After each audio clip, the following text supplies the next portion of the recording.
Welcome to Zero. I am Akshat Rathi. This week, a climate science mystery.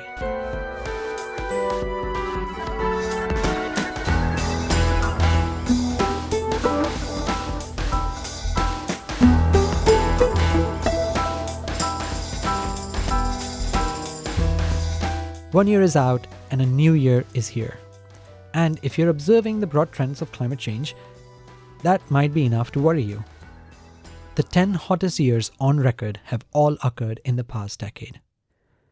And 2024 isn't bucking the trend.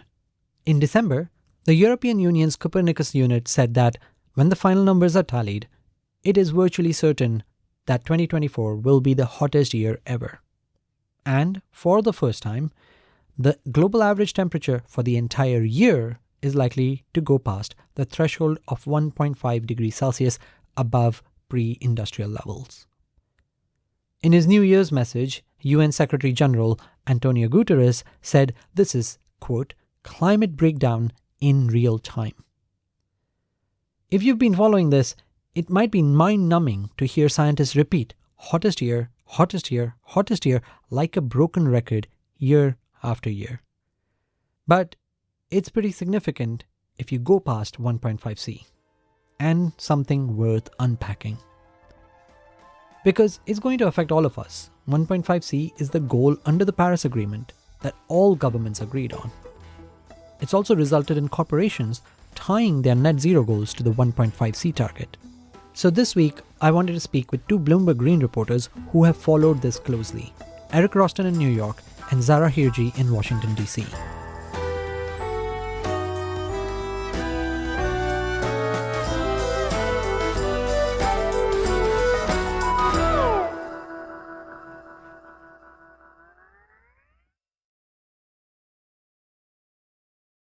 Eric, let's start with you, because you and I both know that this 1.5 C breach is important, and yet it is not quite the breach of the Paris Agreement, right?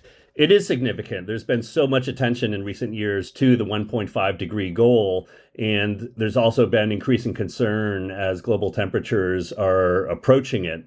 It's important to remember, though, that the Paris goal is understood to be an average, like over 20 years. They're concerned about a 1.5 degree C temperature rise. And so this is not great, but technically it's not the ball game.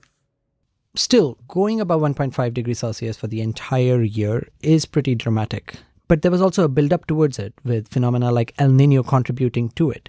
Do we know how much of the 1.5 C was climate change and how much was other stuff? It's a great question, and I suppose the answer is no, which is what makes it a great question. Climate change is always adding more heat. And so when you get an El Nino and global weather is a little hotter than normal, you're more likely to get a record temperature, as we did in 2023 and now in 2024 as well. And consequently, when there's a La Nina, which is a cooling phase, you get the warming signal, but there's like a little speed bump. And so those years tend to be like the fifth hottest years ever. What's concerning this year has less to do with the actual final numbers, 1.5. It has to do with the fact that that simple rule of thumb, climate change plus La Nina, climate change plus El Nino, it doesn't explain what's happening. And scientists can't explain with confidence yet why this year is so much hotter than it has been in the past. And what makes it a kind of whodunit is they've assembled some suspects, but they just can't say which one or which combination is responsible for the numbers they're seeing from 2024. A scientific mystery. I'm always up for one, but somehow when it comes to climate science, not really. Yeah, well, it's ominous because climate change is bad and we don't want more of it. But it's also concerning because notwithstanding the 2023 and 2024 records, scientists are afraid that it could signal an acceleration in warming. And if that's the case, we're not looking anymore at a couple of years that were an aberration. We're looking at a potential scenario that's worse than the pathway scientists had assumed we've been on.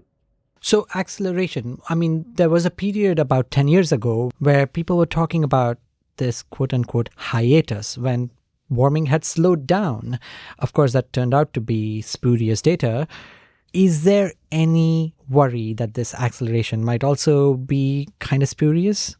A number of scientists have told me that what they're seeing now with these faster moving temperatures feels similar to that period of the hiatus 10 or 15 years ago. That turned out to be sort of a data artifact. Like temperatures just kind of started moving up again. And also there were important updates to the data itself that sort of corrected what turned out to be a kind of bias. I think scientists, a couple of them have told me that they're more concerned about this because they understand it better. All through that hiatus period, one of the things you heard was, well, we're not sure what it is, but really you can have like 15 or 20 years of flatline temperatures and still not exit the prediction range for climate change. What's different now is that they have these suspects. And so there's a much stronger physical underpinning to the concerns, even though, again, they're just not sure what's causing the spikes. Okay, so who done it? Who are the suspects and what do we know about them, and which ones are sort of the highly suspected and which ones we might want to drop out? So there is, as I said, there's climate change. That makes things hotter. There was an El Nino through the spring of 2024, and that made things hotter. The sun has entered the sort of increasing output of its 11-year cycle. And so that adds like a little bit of heat, but sort of a rounding error. The real culprit does have to do with these sulfur aerosols that humans put out. So nothing is clean in climate change, right? There's no free lunch. And so after years of negotiation, the world shipping industry a few years ago was able to make a pact to reduce the sulfur content of the fuels they use. And that's great because that means less pollution. However, right, because this sulfur pollution causes air pollution, especially at ports, and that's really bad for humans. But there's a climate effect that comes from those sulfur particles too. Right. So that sulfur pollution is acid rain, right? And so that's what we wanted to get rid of in the West in the 80s and 90s. But there is this cooling effect. So all that shipping pollution actually had a little cooling effect. So when there was an 80% drop off in the sulfur pollution from shipping, there was no longer these chemicals to sort of reflect heat. And so it got a little warmer, particularly in the North Atlantic. Another thing that I think people just haven't talked about enough is a really monumental decline in these aerosol emissions from China. So between the shipping regulations in China and further progress in the US and Europe, we're seeing the disappearance of these cooling chemicals, and that consequently is making things a little bit hotter. But is that a one-time thing? Because like once the aerosols have disappeared and have led to this additional warming, will they continue to contribute to warming like carbon dioxide does, which is a greenhouse gas that keeps on absorbing the heat? It's a short-term phenomenon, right? The atmosphere is catching up. There's conversations about whether we should spray the stratosphere with these chemicals on purpose in order to cool the atmosphere. Quote-unquote geoengineering. Yeah. And one of the problems with that is if you ever stop doing that, you'll get a heat spike like we're doing. Now, a big paper that made a splash and added a lot of explanation to what we've been seeing, a paper came out a month or two ago about how there have been, we're missing clouds. Low-lying clouds do us a huge favor because they reflect a lot of sunlight, just sort of in the way the polar ice caps do. And so the fact that we're starting to miss these low-lying clouds is a real red flag for scientists because, again, if that's just a blip and they come back, then we're on our warming trajectory we'd been familiar with. But if that marks a change in the Earth system itself, then we could be in line for more warming than we expected. And Zahra, we talk about these temperature goals because, well, they are goals and they are very important, but there are some real life implications of this level of warming. And particularly in 2023 and 2024, we saw some of the most extreme weather events around the world. So beyond the fact that there is an arbitrary 1.5C goal, why does it matter that we pay attention to these reports?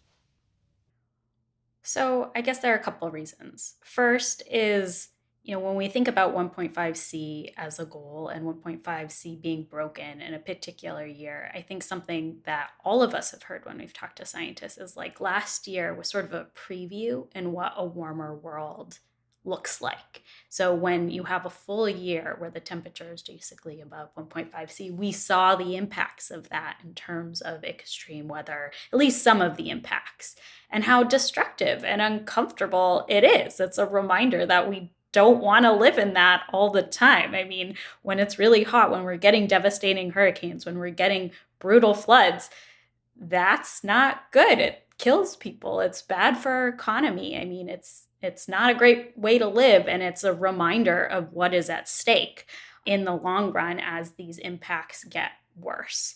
And so when we think about this goal and passing this goal, because that is the trajectory that we are on, undeniably, and something that's come out of my reporting, this is what we're talking about, having to deal with more and more, these kind of impacts all the time and how disruptive they are.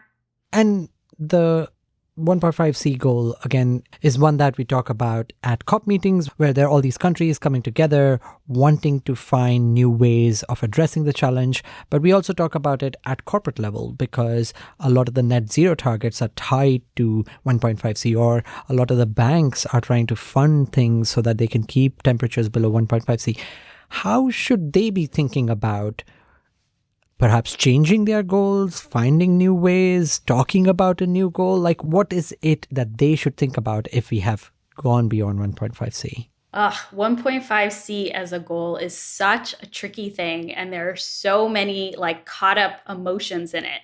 I think a lot of scientists sort of hate it as a goal because in a way it feels rather arbitrary, in the sense that there's nothing that is different at 1.49 versus 1.5 versus 1.51C. Those small increments, we can't actually tease out a lot of differences there. And so to them, it's just we need to talk about trying to reduce or keep warming down as much as possible, and every 10th of degree matters. But obviously, goals are important, and 1.5C has been this rallying cry that we saw really, truly drove momentum on climate action. And it is something that, as you said, governments and companies can use. They like to have a number that they can push towards. One of the things that I think about a lot that has been really important about 1.5C is I was talking with Samantha Gross from the Brookings Institution. And she was saying, it wasn't that long ago that we were on a trajectory of 3C, 4C degree, and now we're not. And that's sort of because we set on this goal and people really tried to reach it. But the thing is, the goal was always really ambitious and potentially always out of reach. And now we're sort of hitting up against that point when it's really becoming clear that we're not going to reach it. And so the question is, does it lose its value as a goal? And do we need to have a new goal? But at the sense, the thing that's tricky about this, and this is something that David Victor, who's a professor at the University of California at San Diego, told me, is right now there's no context out there where groups can talk about things other than 1.5C and not be accused of backsliding. And I think there are people who would love to discuss a goal that's a little bit different, that seems a little bit more realistic, like a 1.6 or a 1.7 or a 1.75. But at the end of the day, the actions that you're going to take to meet that goal versus 1.5 are pretty similar, in that you need to figure out how you're going to cut your emissions really fast. And companies and governments aren't doing enough of that. So it sort of doesn't matter what their goal is, because they need to be doing more. And that's sort of the bottom line. After the break, more from my conversation with Zahra and Eric. And by the way, if you've been enjoying this episode, please take a moment to rate and review the show on Apple Podcasts and Spotify. It helps other listeners find the show.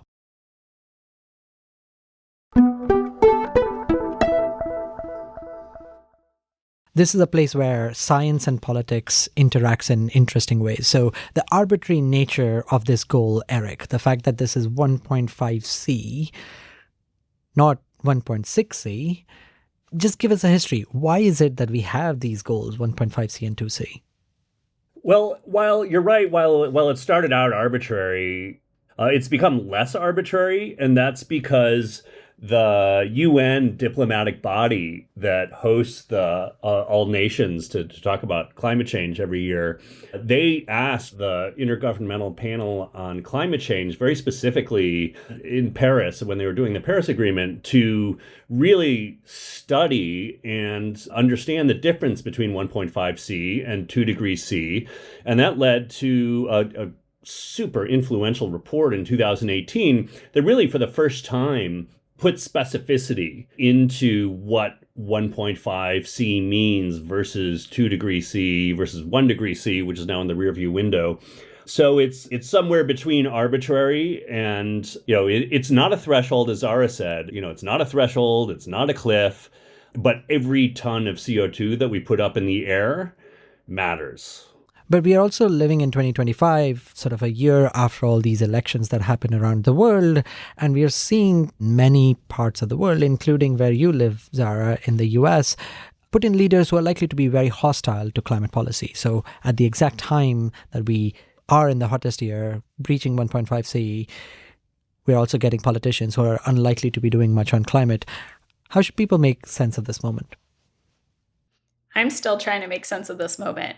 I mean, I think it's awkward, but it really gets at something we've seen over and over again when it comes to climate politics. And it's really sort of coming to a head, which is that bringing down emissions and dealing with the climate crisis is hard.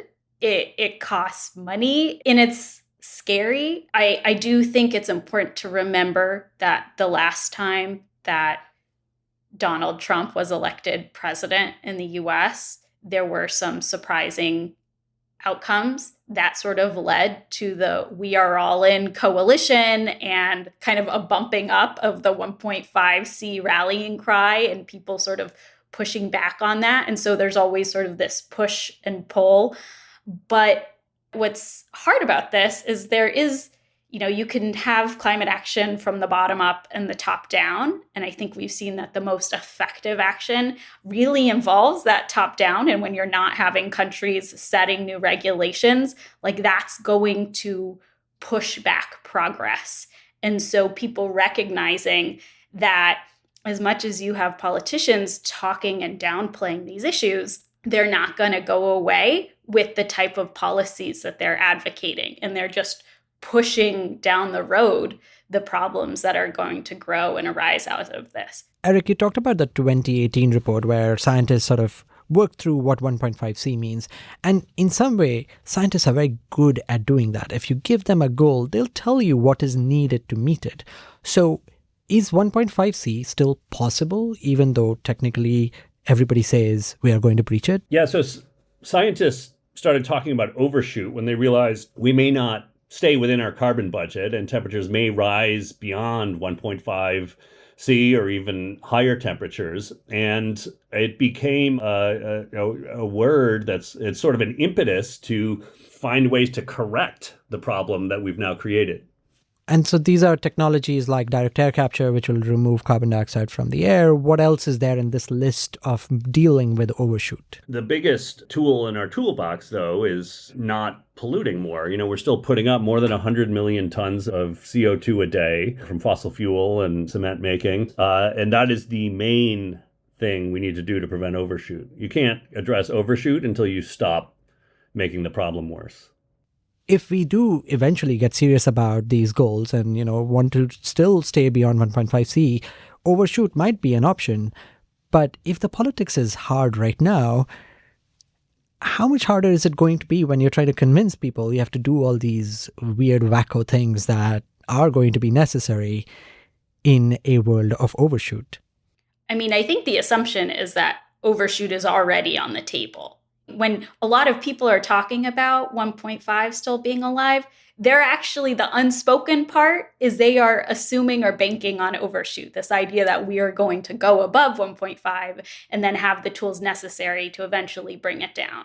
The concern about focusing too much on overshoot is that then we sort of lose sight of the fact that we need to bring emissions down, not just invest in the technologies that can help pull it out of the air and rely on that or overly rely on that, because we don't know a lot about how that will work.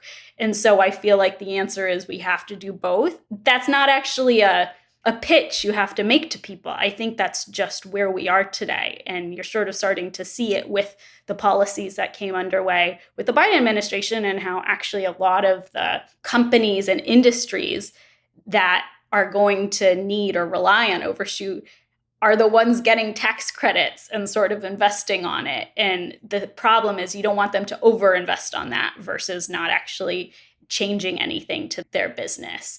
But I think we actually need to talk about it more as something that is on the table now and just dig into a little bit more about what that looks like. But I don't think it's a matter of if or when. Like, we're here and we're dealing with it. And it's just maybe changing what that means and what we need to do about it.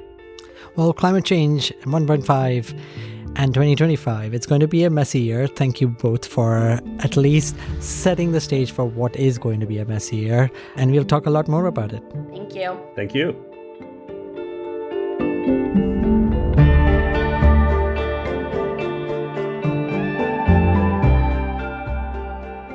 Thank you for listening to Zero.